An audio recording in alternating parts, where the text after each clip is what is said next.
አሁን ላይ የዘመናዊ ስልኮች ፍጥነት ህይወትን የሚቀይር ሆኖ እየመጡ ነው። ነገር ግን የስልኩን ፍጥነት የሚጨምረው ምንድነው? ራም ነው ወይስ ሮም ብላችሁ ጠይቃችሁ ታውቃላችሁ?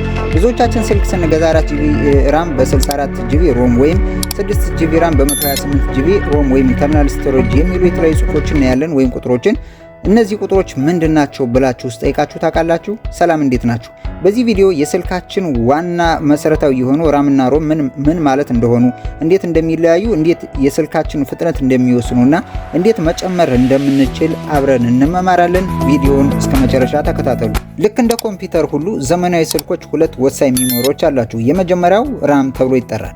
ራም ማለት ራንደም አክሰስ ሚሞሪ በማለት የሚታወቅ ሲሆን በዘመናዊ ስልኮች ጊዜያዊ መዝገበ ቃላት ወይም ሾርት ተርም ሚሞሪ በመባል የሚታወቅ ነው። ይህ ማለት ስልኩን በምንጠቀም ወይም ስልካችን በምንጠቀምበት ጊዜ አፕሊኬሽኖችና የተለያዩ ባክግራውንድ ፕሮሰሶች ወይም ሂደቶች የሚቀመጥበት ቦታ ወይም ማህደር ራንደም አክሰስ ሚሞሪ በመባል ይታወቃል። ራንደም አክሰስ ሚሞሪ ተለዋዋጭ ነው ወይም ቴምፖራሪ ሚሞሪ ነው። ይህም ስልኩን በሚዘጋበት ወይም ስልካችን በምንዘጋበት ወይም ሪስታርት በምናደርግበት ሰዓት ሙሉ ፋይሉ ተመልሶ ይጠፋል ማለት ነው። ስለዚህ ራንደም አክሰስ ሚሞሪ የተለያዩ አፕሊኬሽኖችን ወይም መልቲታስክ የሆኑ ስራዎችን በአንድ ጊዜ ለመስራት ራንደም አክሰስ ሚሞሪው ወሳኝ ነው። የተለያዩ አፕሊኬሽኖችን ለምሳሌ በአንድ ጊዜ ከፍተን ስልካችን ቫይብሬት እያደረገ ስታክ እያደረገ እንዲሁም ስልኩ አፕሊኬሽኑ ከፍተን ስንጠቀም ተመልሶ ሪሎድ እያደረገ የሚያስቸግረን ከሆነ የዚህ ችግር የስልካችን ራም ነው ማለት ነው። የስልካችን ራም በጣም ዝቅተኛ ከሆነ የተለያዩ መልቲታስክ የሆኑ አፕሊኬሽኖችን በአንድ ጊዜ ከፍተን ለመጠቀም በጣም ያስቸግረናል። አፕሊኬሽኑ ኢቭን ከፍተን ስንጠቀም ሪሎድ እያደረገ እንደገና እየመለሰ ያስቸግረናል። ስለዚህ እንዴት አድርገን ራምን መጨመር እንደምንችል በተግባር በቀጥታ ወደ ስልካችሁ ሴቲንግ ትገባላችሁ። ወደ ስልካችሁ ሴቲንግ እንደገባችሁ እንደየስልኩ ታይፕ እንደየስልኩ ሞዴል ሊለያይ ስለሚችል ለምሳሌ የሳምሰንግ ስልክ፣ የቴክኖ፣ የኢንፊኒክስ፣ የአይቴል አጠቃላይ እንደየስልኩ ታይፕ ራምን የት ላይ እንደምናገኘው ሊለያይ ስለሚችል እዚህ ጋር ሰርች ዋጋ ትመጡና ራም ብላችሁ ሰርች ታረጋላችሁ። ራም ብላችሁ ሰርች እንዳረጋችሁ በቀጥታ ይመጣላችኋል። እኔ ላይ እንደምታዩት መጀመሪያ ላይ ነው የመጣው። ስለዚህ እቺን አንድ ጊዜ ክሊክ ስናረግ ወደዚህ ያስገባና ቼኪንግ እስከሚያደርግ የተወሰነ ከን እንደጠበቃችሁ በቀጥታ ይመጣል። ከዛ ታች ላይ ራም ፕላስ የምትላለች እቺን አንድ ጊዜ ክሊክ ስናረጋት እኔ ላይ ኦፍ ነው። ስለዚህ እዚህ ጋር ኦን እናረጋዋለን። ኦን ስናረጋችሁ ወይስ ሃው ማች ቨርቹዋል ሚሞሪ ቱ ዩዝ ይላል።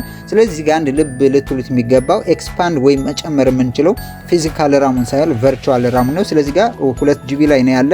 የኔ ስልክ 2 ጂቢ ራም እና 4 ጂቢ ራም የሚሉ ሁለት ነገሮች ብቻ ነው ያሉት። ስለዚህ እናንተ 6 ጂቢ 8 ጂቢ ሊሆን ይችላል። ስለዚህ ስልካችን በጣም ፈጣን እንዲሆን መልቲ የሆኑ ታስኮችን በአንድ ላይ እንዲጠቀምልን 4 ጂቢ ላይ እናረጋው። አሁን ለምሳሌ እኔ ስልኩን ሪከርድ እያረኩበት ስለሆነ እዚህ ጋር 4 ጂቢ ላይ ባረገው በቀጥታ ስልኩ ሪስታርት ያደርጋል። እናንተ እየፈለጋችሁት ላይ እንዳረጋችሁ አውቶማቲካሊ ሪስታርት አድርጉ። ስልኩን ጀብራ እንዲያርጋችሁ የስልካችሁን ፍጥነት መልቲ የሆኑ ታስኮችን አንድ ጊዜ እንድትጠቀሙ አፕሊኬሽኖችን ከፍታችሁ ስትጠቀሙ ሪሎድ እንዳያደርግ ራማችሁን ከፍተኛው ላይ ታርጉታላችሁ 4 ወይም 6 ላይ እናንተ ላይ እንዳለው እንዲያርጋችሁ ማስረዘም ትችላላችሁ። በሁለተኛ ደረጃ የምናየው ሮም ነው። ሮም ምንድን ነው? ሮም ማለት ሪድ ኦንሊ ሚሞሪ ማለት ሲሆን በዘመናዊ ስልኮች ወይም እኛ በተለምዶ ኢንተርናል ስቶሬጅ ያልን የምንጠራው ሮም ተብሎ ይጠራል። ይህም የተለያዩ ፋይሎችን እንደ ቪዲዮ፣ የተለያዩ ሙዚቃዎችን፣ አፕሊኬሽኖችን አጠቃላይ ሙሉ ፋይሎች የሚቀመጡበት ቦታ ወይም ማህደር ሮም ወይም ኢንተርናል ስቶሬጅ ተብሎ ይጠራል። ሮም ነን ቮላታይል ሚሞሪ ነው። ይህ ማለት ስልኩ በሚዘጋበት ሰዓት ወይም ስልኩ ሪስታርት በሚሆንበት ሰዓት ሙሉ ፋይሉ ሳይጠፋ በቋሚነት የሚያስቀምጥበት ወይም የሚቀመጥበት ቦታ ኢንተርናል ስቶሬጅ ወይም ሮም ተብሎ ይታወቃል።